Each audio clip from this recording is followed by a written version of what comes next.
Welcome everyone to tonight's Sunday macro wrap up for Sunday, April 6th. Yeah, a lot to cover in today's session here. Obviously, last week was a pretty huge sell-off, pretty historical actually. And so for those who are joining on live stream, the way that these Sunday macro wrap-ups work is that they're an hour long. The first 30 minutes are streamed on our social medias, and then the last 30 to 45 minutes, or really till whenever, it's only for our Macro Optics members. And so at that point, once we log off here in 30 minutes just for the members, that's when we're going to be getting into different ideas, more in-depth discussion, as well as answering other questions from our members as well. So if you'd like to be a part of that discussion, for those who are on YouTube, if you wanted to just go to the link down below in the description, you can join our free trial for 7 days. For those who are on Instagram as well as TikTok, just go to the link in the bio there. But let's go ahead and get right into it here. So yeah, this sell-off here was pretty historic. I'm not sure if you guys paid attention to any of the statistics, but we got some records, right? So taking a look at the largest closing point changes in history on Friday, that racked up as rank number 2 in all of history. Number 1 was obviously the 2020 COVID pandemic crash. So just to give you some perspective. And then also 2, the largest intraday point swing. That's what it was on Friday. The largest intraday point swing in S&P 500 history. And history is a long time for the S&P 500. And then also 2, the largest daily percentage changes each and every year, 2025 or on Friday, took the largest by a long shot. And so, yeah, that was definitely a historic day in the sell-off, statistics here. And so the title of this video is, okay, should we cut our losses here, or should we just wait for a bounce? Because that really is the number one question that I've been getting over the past several days, especially this weekend here. And so we want to cover that process-wise. We can talk about how everything that we've been discussing on this channel for the past several weeks was helping us with raising cash, being aware of these certain sell-offs, being long things that have been in bullish markets, not being in things that are in bearish markets. The shelf behind me is still red. For those who are new to the channel, if the bookshelf is red, our model is currently bearish on the S&P 500, and that bookshelf has been red for several weeks, pretty much since the end of January. And we're not going to go over shoulda, coulda, woulda. We're not going to be going over, hindsight, because I mean, obviously, and I was just talking to one of our members here momentarily before we started recording here, is that, yeah, it's easy to just beat yourself up. And so for the most people that are here, you still have at least a few more years in the markets, and it's not to panic during these huge sell-offs. And I know that the redness hurts in the portfolio. I certainly had some redness in my portfolio this week as well. That's pretty normal. But what not to do is like panic during this time. And so we're going to be going over that, as well as some key macro data points here. But this is why we like to fall back on a reliable process, so that the math always speaks to us and helps us make decisions, and not our emotions. So let's go ahead and get right into it here. I'm going to be doing some rapid fire. When taking a look at historical and implied volatility, obviously volatility had a huge spike. Right now, puts are incredibly expensive. If you just look at the CBOE total put to call ratio, you can see that, right now it's been accelerating. And really the best time to buy protection was on January 31st, right? So that was the lowest that it got. This is the CBOE total put to call ratio. The lower the number, the more bullish the market is, or the more people are taking, call positions. And then the opposite is true when this is rising. That's more of a bearish sentiment taking over. And so right now, as you can see, it's at a level where, it was at this level back in January 13th when, the S&P 500 had a little bit of a sell-off there. Same thing back in November 1st. As you can see, all these different points here where this put to call ratio was elevated has been points of extreme bearishness. Now, could this go up even further? Yes. And our team does expect more downside from here as the year goes on. And we have a lot of different thought points on the risks from now even until summertime, June of this year. And so the real question is there going to be a bounce to where maybe you can consolidate a little bit of the losses? That is impossible to guesstimate.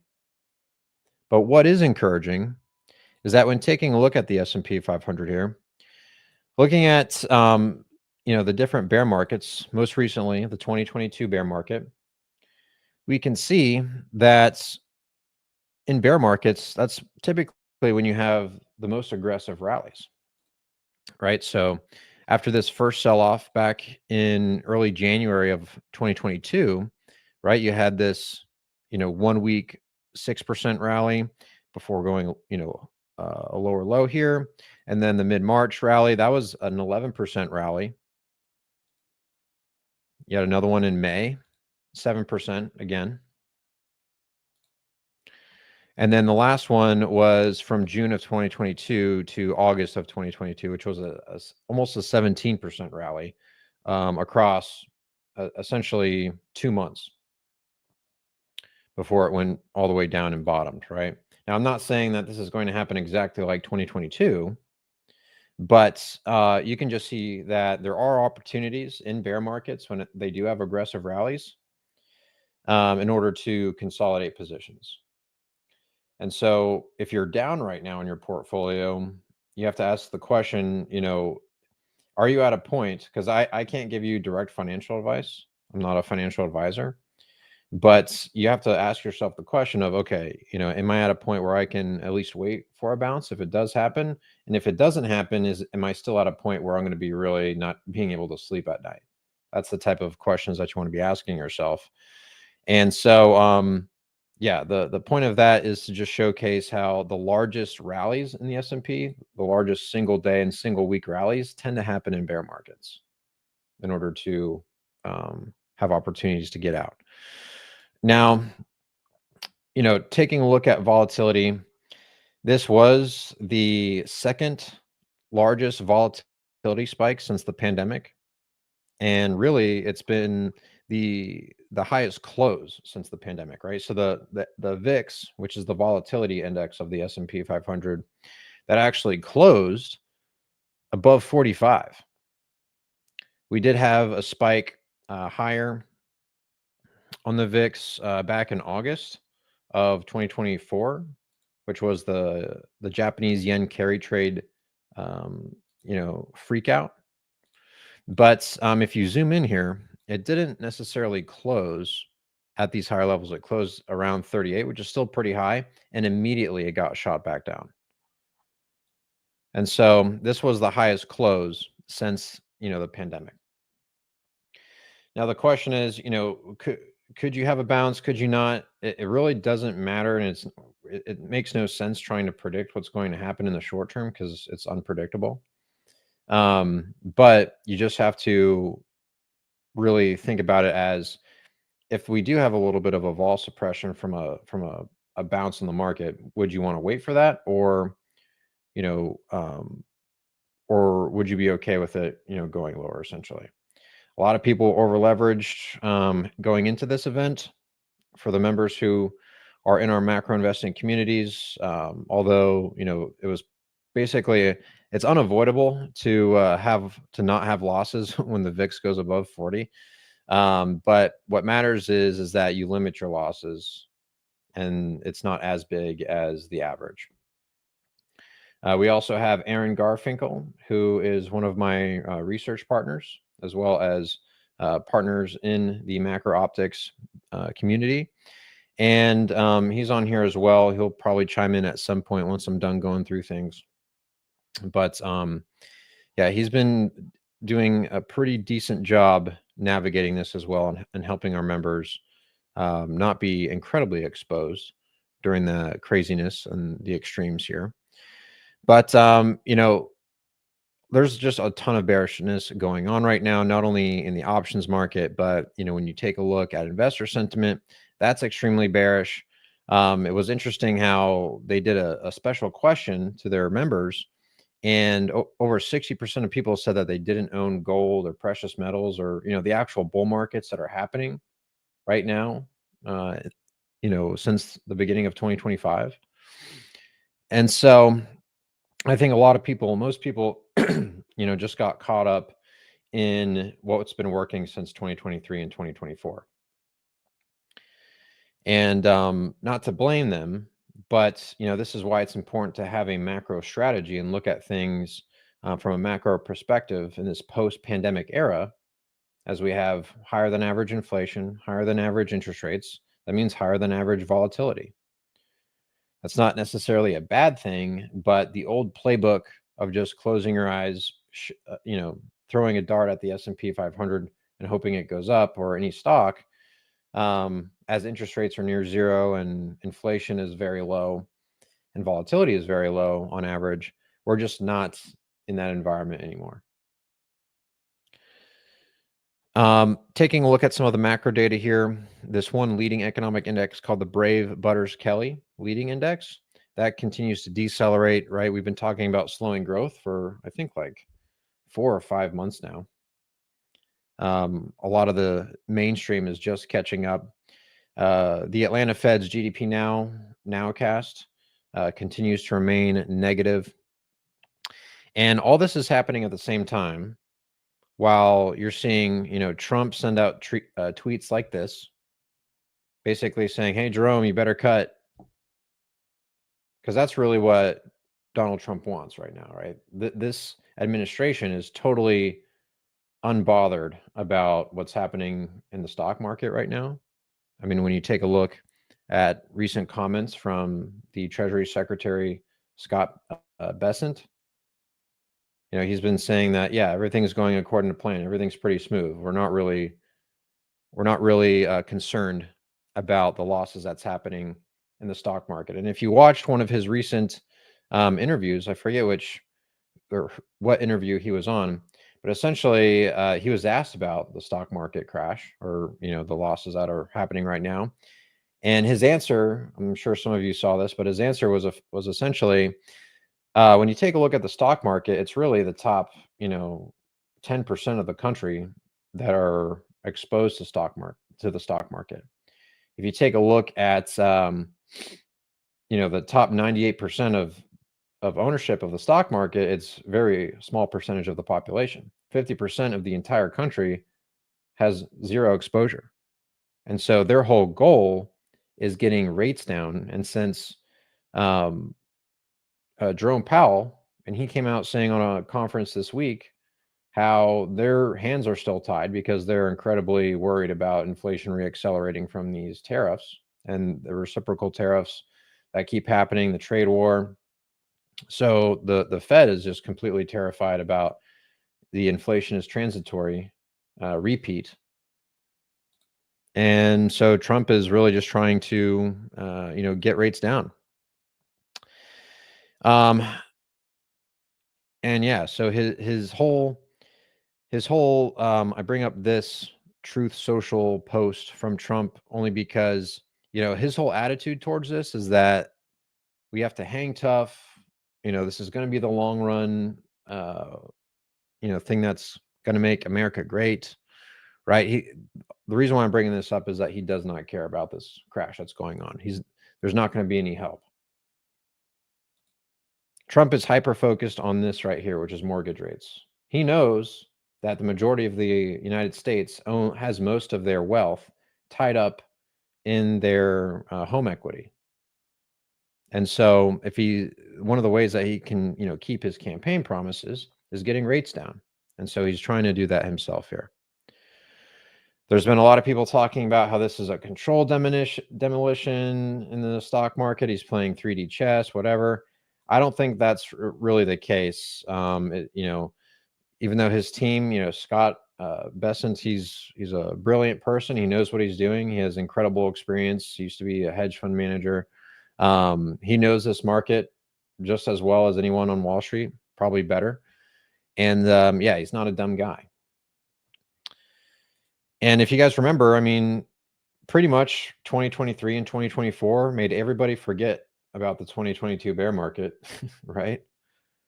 So if they can rip the Band-Aid off, and then the subsequent years of the Trump administration having a little bit of a reset and bringing productivity back, all those different things, that's the goal. Now,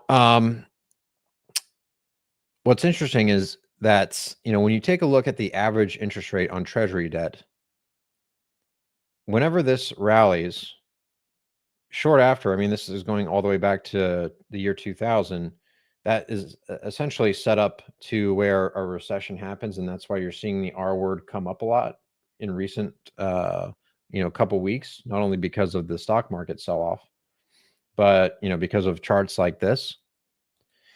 And so the other thing that Trump has on his mind is this right here. $9.2 trillion of U.S. debt is set to mature or need to be refinanced in 2025. I mean, this is just a massive debt wall, right? And 70% of that comes to maturity or has to be refinanced by the end of June. And so it's no surprise that, between now and then, they're pricing in 2 cuts, I believe now. So, volatility could remain elevated in these next few months here heading into the summertime. Now, getting into some of the macro data that we received last week, the ISM manufacturing PMI, Purchasing Managers Index, decelerated for the second month in a row, with prices continuing to accelerate. So prices paid by these manufacturers and new orders declining. So that's a divergence there. That's not very great. In services make up over 70% of the consumption measure in the United States, and that continues to decline as well. Yeah, exactly. Aaron, just mentioned in the members comments section here that no one would be talking about a recession if the market wasn't crashing. And that's very true.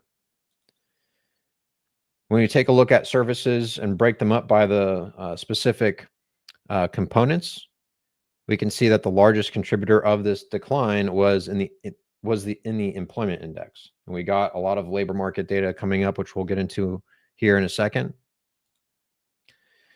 Hiring is still at, crazy lows, remains at the deepest contraction in a long time. So there's a labor market freeze that's happening right now.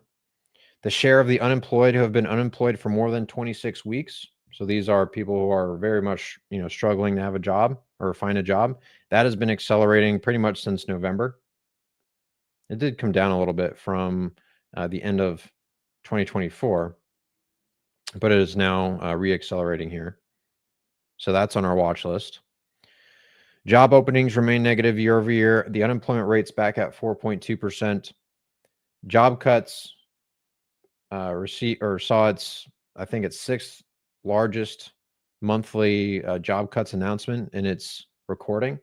Most of that came from government, jobs from the DOGE initiative, right? So federal employees losing their jobs, or job cuts happening on the federal government level, as well as retail.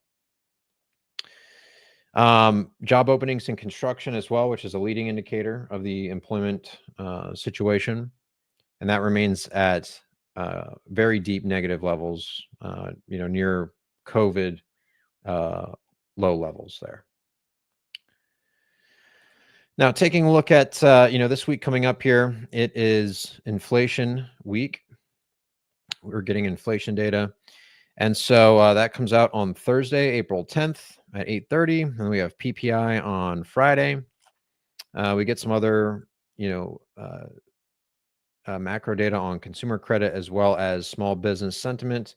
I'm sure we'll continue to see consumer credit slow, as well as small business sentiment continue to decline even further. Wouldn't be surprising. The Fed, the Atlanta Fed, has this really interesting inflation dashboard here that shows you some 2-year stacked growth. Right, so this is February of 2024, the 12-month growth rate versus February of 2025, and you can see that it is decelerating across the board here. And my team and I do have inflation coming down, and that's really what the bond market is signaling as well when taking a look at the 10-year break-even inflation rate. Cleveland Fed has inflation coming down as well, pretty meaningfully. Right now, headline inflation is at 2.8%. By the April CPI print that gets reported in May, they have that coming down to 2.55 or 2.6. Currently, core CPI is at 3.1.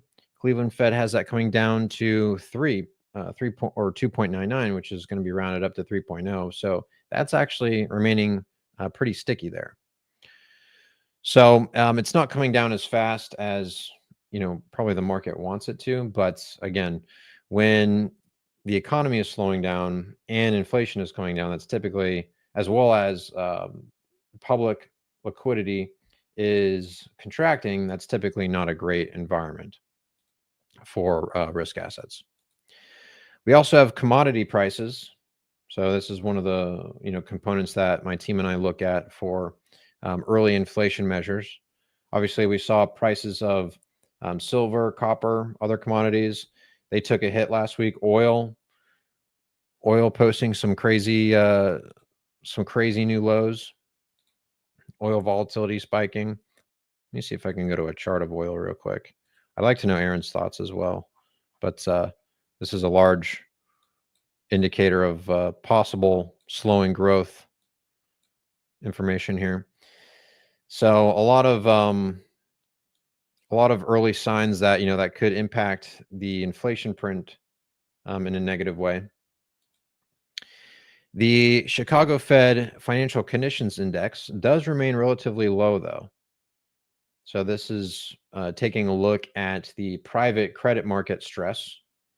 And even though we're having a lot of freakouts, sentiment is super low, bearishness across the board, people talking about recessions, in the private liquidity markets, we're not really seeing too much stress there.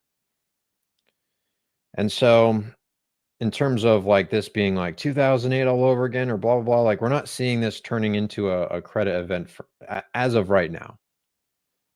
And we can take a look at credit spreads, which have widened a little bit, but still remain relatively low compared to where they were just a few years ago.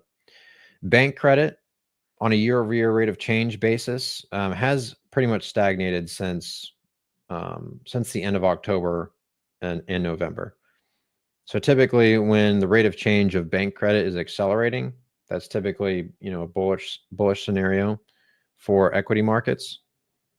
And so this stopped accelerating around the beginning of November, end of October, and it's pretty much just pushed sideways to slightly down, which was interesting because that's when not only the S&P 500 equities, but that's where Bitcoin also started to lose a lot of momentum as well. So that's why we track private credit. Earnings this week, we have some bank earnings: JP Morgan, Wells Fargo, Morgan Stanley, BlackRock.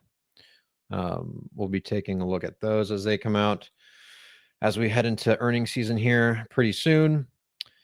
And then taking a look at the target rate probabilities for May, for the May meeting. Even though there's a lot of craziness going on, there's still a 63% chance that they're pricing and that they're going to remain steady with their policy rate.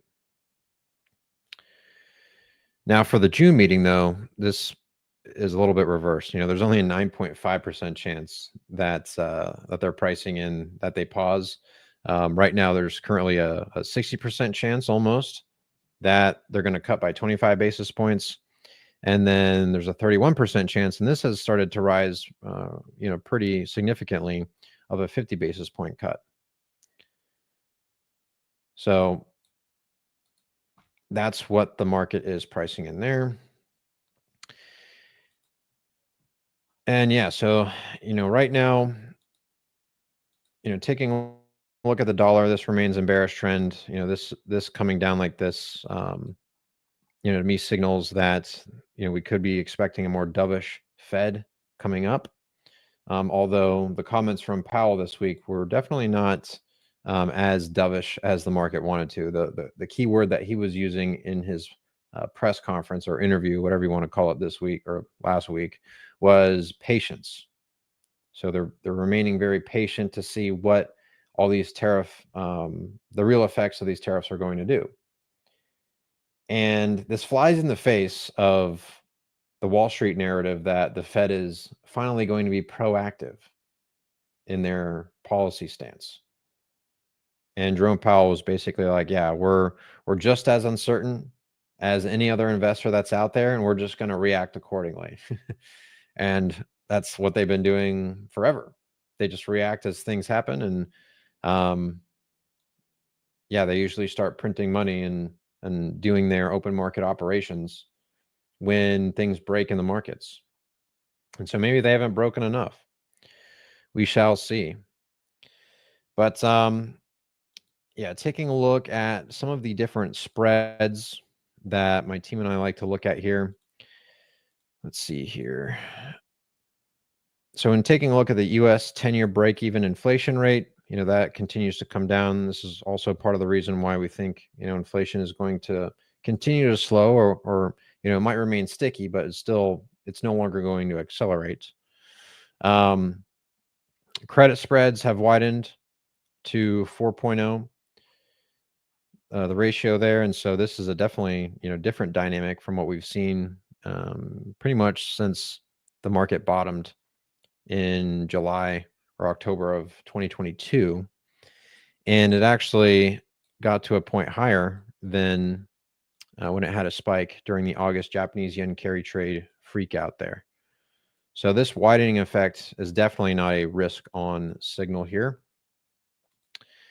Same thing, this is one thing I'm taking a look at because, again, when it comes to private lending and, the private markets here, I want to take a look at this spread here, which is SOFR, the spread between SOFR as well as the effective federal funds rate. And essentially, this is showing the dislocation in overnight lending versus the policy rate, right? So a warning sign would be a large spike in this spread.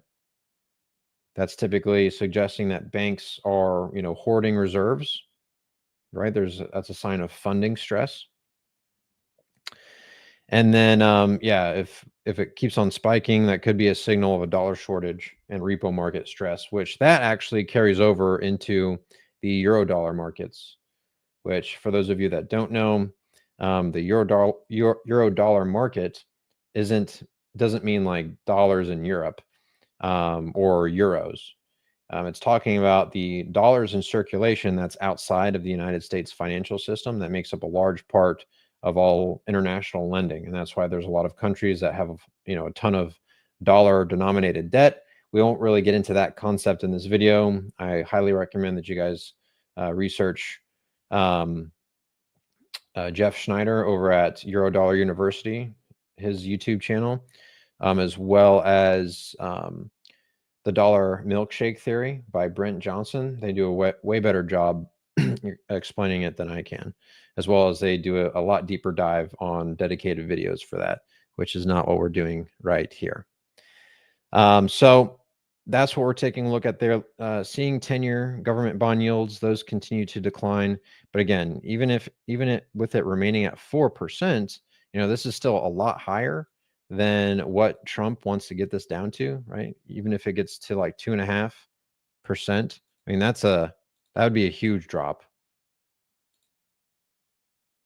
So, it'd be interesting what happens from here with the 10-year, right? Because the 30-year fixed mortgage rates, as well as credit card rates, all the things that consumers as well as private businesses, the rates that they use to borrow, that's represented by the 10-year U.S. government bond yield. And so with it remaining at 4% is still a problem for Trump. Let's see. Taking a look at the bull market that we've been talking about for quite some time here, especially in 2025, that gold had a decent correction here. And it was funny because people were asking me, when does gold go down? Does gold go down in a market crash? And Aaron, my research partner who's on the call here, was actually the one who explained this to me, was that during market crashes everything goes down, and gold is one of the first things that has that sells off, because gold is highly liquid. People try and raise cash, and selling gold is a really easy way to do that. And so it wasn't really a surprise that gold had a sell-off. This is just showing, with gold selling off with everything, I mean, that just is showing the panic that's going on. Haven't seen that in quite some time. Silver took a huge hit. Copper took a really big hit as well.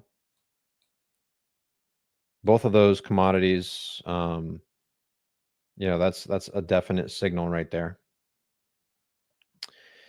The rotation that happened out of U.S. equities and into foreign equity markets, when we take a look at the Eurozone here, I mean, that just had a huge drop off. I mean, everything was selling off. There wasn't really too many places in order to find protection other than bonds. And so don't feel bad, if you were caught up in this, because everybody was. Right? What the most important thing from here is that you realize, okay, there was some type of inefficiency in my investing process, and there is room to get better. That should be the huge takeaway here, right? Especially if you're someone who is, relatively younger, even like I would consider someone in their 50s and 60s, like still pretty young nowadays. Usually you're not seeing people go into retirement when you take a look at demographics data in the United States in their late 70s now, right? So people are working longer. But anyways, there's still time to improve. You just have to recognize and be like, okay, let me humble myself and see, like, okay, what part of my investing process got me into this, and how can I get better? That's partly what we do in our Macro Optics community, is introduce people to our macro investing process. That has helped a lot of people navigate this environment that's going on right here. As well as I'm sure some of the people who are, viewing the stream here, who have been watching, I'm sure that some of this stuff has been helping you guys as well. But really the community resource is what really can give you that edge there.